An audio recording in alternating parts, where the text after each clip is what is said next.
Hey everyone, welcome to The Explainer. We're going to jump right in today because we are setting the stage for a massive, and I mean massive, paradigm shift in how we think about wealth. If you've ever felt totally overwhelmed by spreadsheets, stock charts, or just the sheer mathematics of money, well, you are in the exact right place. We're going to completely redefine what it takes to be financially successful by focusing on teaching financial soft skills to beginners. Because it turns out achieving financial independence, it isn't about having a genius level IQ. It is entirely about how you behave. Okay, let's dive into this with a tale of two wildly different men. On the left, we've got Ronald Reed. He was the first person in his family to graduate high school, which, by the way, he hitchhiked to every single day. He fixed cars at a gas station for 25 years and swept floors at JCPenney for 17 years. His main hobby? Chopping firewood. A very simple, humble life. Now, on the right, we have Richard Fuscone. He was literally everything Ronald was not. A Harvard-educated Merrill Lynch executive with an MBA, widely praised for his brilliant business savvy. He retired in his 40s and lived in an 18,000-square-foot mansion in Greenwich, Connecticut, complete with 11 bathrooms, 2 elevators, 2 pools, and get this, maintenance costs of $90,000 a month. But here is where the story takes a completely wild turn. In 2014, Ronald Reed, the humble rural janitor, passed away at age 92. And he made international headlines because he died with a net worth of over $8 million. And no, there was no lottery win, no secret inheritance. He just saved whatever he could and quietly invested in blue chip stocks for decades. He even left millions to his local hospital and library.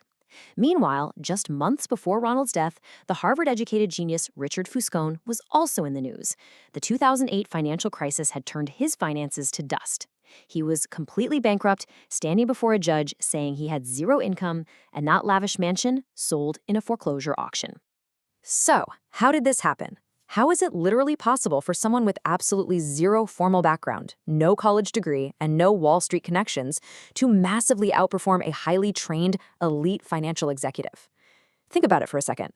It's impossible to imagine a story about a janitor performing a heart transplant better than a Harvard-trained surgeon, right? Or designing a skyscraper better than a top architect. No way. But in investing and finance, these stories actually happen. To solve this mystery, we're going to walk through a behavioral playbook. We'll start with the janitor versus the genius, then see why finance is actually a soft skill. Look at ego, humility, and savings. Discuss why being reasonable beats being rational. Map out room for error, and finally, look at the ultimate dividend money pays, time. Moving right into Section 2, finance is a soft skill. Look, if you've ever struggled with personal finance, you are not crazy.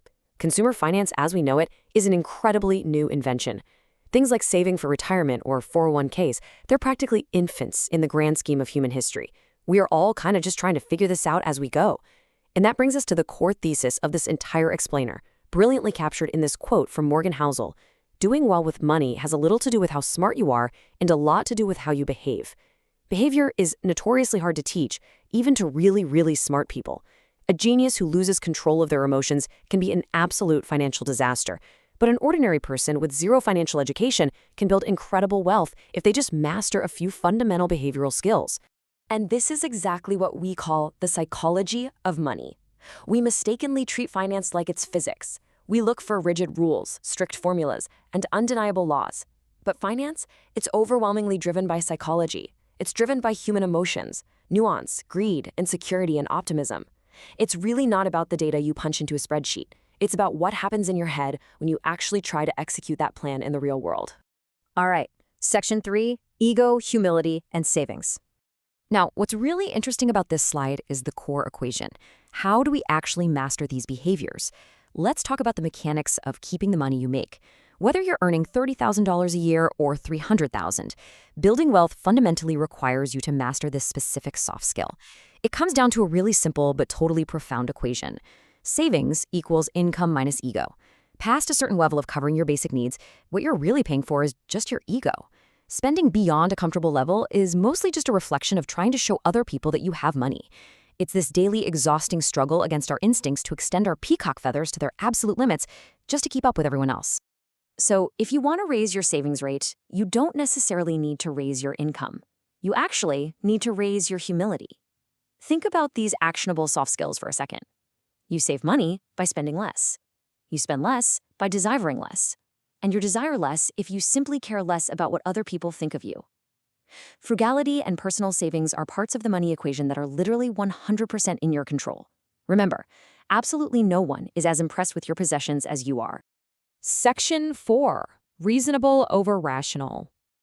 At the end of the day, we are human beings, not spreadsheets, which means aiming for mathematical perfection, it usually backfires.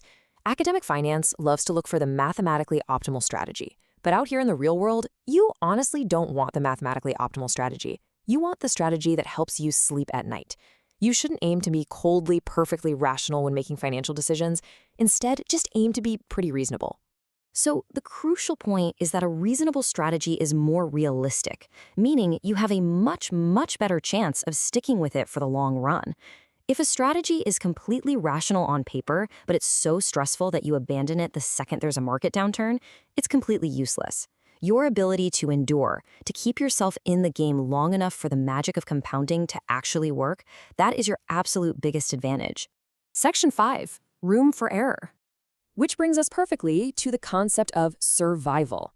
If you are going to stay in the game for the long haul, your plan absolutely must include planning on your plan not going according to plan. To understand this, let's look at a brilliantly simple analogy from Las Vegas casinos: blackjack card counters. Professional card counters know they cannot predict with absolute certainty what card will be drawn next. They simply play the probabilities. But the most important step? They always leave enough chips on the table to survive a bad hand. They embrace unpredictability, knowing they'll be wrong half the time, but as long as they aren't totally wiped out, the odds will eventually tip back in their favor. In the finance world, this is known as a margin of safety, or room for error. It's not about being overly conservative or terrified of risk. It's simply about raising your chances of survival. Having a frugal budget, flexible thinking, or a loose timeline protects you from things you could never even imagine. And in life, it's the things we can't imagine that are usually the most troublesome events we face. Let's move to and see how this builds into Section 6, the ultimate dividend: time. We've talked about surviving, saving, and managing our behavior, but we really have to stop and ask ourselves, what is the actual reason we want to build wealth in the first place? I want you to reconsider your ultimate financial goal right now. Is it to buy a fleet of luxury cars? Is it just to have a high score in a bank account to show off? What is money's greatest intrinsic value? The answer is control over your time. The ability to do what you want, when you want, with who you want, for as long as you want. That is absolutely priceless. That is the true purpose of mastering these financial soft skills. Psychologist Angus Campbell actually spent his entire career studying what makes people happy, and he found that you couldn't easily group happy people by income, geography, or education. The one undeniable common denominator he found: autonomy. Controlling your own life is a more dependable predictor of positive well-being than literally anything else. More than your salary, more than the size of your house, it's all about autonomy. So as we wrap up, remember this: building wealth isn't a hard science, it is a behavioral soft skill. If you can keep your ego in check, save your money, accept that the world is completely unpredictable, and leave room for error so you can actually survive your inevitable mistakes, you will win the ultimate prize. You will win your freedom. I want to leave you with this final thought to reflect on today. Are you just building a spreadsheet, desperately trying to optimize every single penny? Or are you building a life where you truly control your own time? Ultimately, the choice is entirely up to how you behave. Thanks so much for joining me on this explainer, and I really hope this gives you a whole new perspective on your financial journey. Catch you next time.